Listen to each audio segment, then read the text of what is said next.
आज हम देखेंगे घनमूल से संबंधित कुछ मजेदार उदाहरण।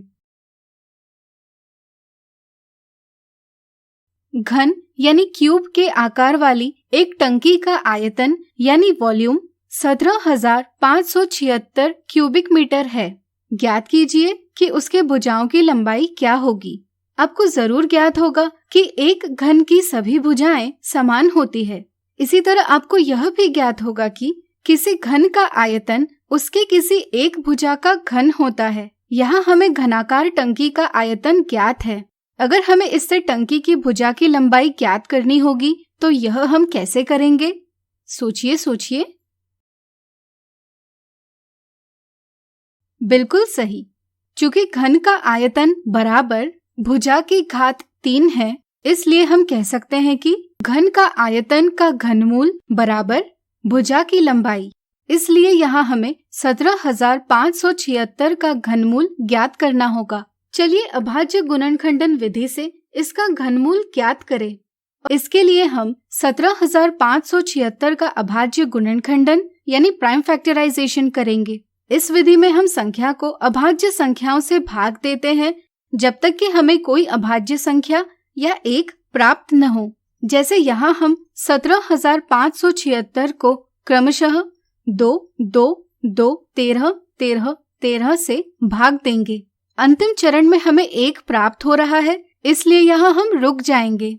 प्राप्त अभाज्य संख्याएं 17,576 की अभाज्य गुणनखंड यानी प्राइम फैक्टर्स है।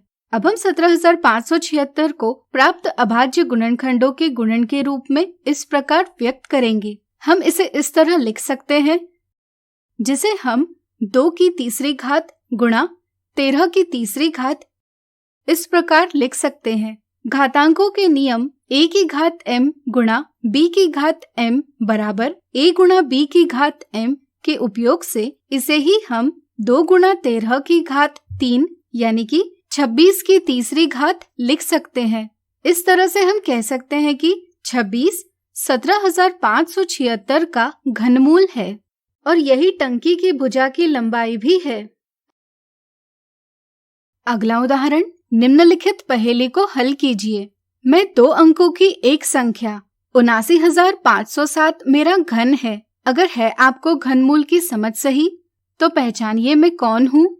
चलिए इस मजेदार पहेली को हल करें। यहाँ हमें ऐसी संख्या ज्ञात करनी है जिसका घन 79,507 है, यानी कि हमें 79,507 का घनमूल ज्ञात करना है। तो आइए इसे पता करें। चूंकि हमें पता है कि दी गई संख्या एक पूर्ण घन यानी परफेक्ट क्यूब है, इसलिए हम अनुमान विधि से भी घनमूल निकाल सकते हैं।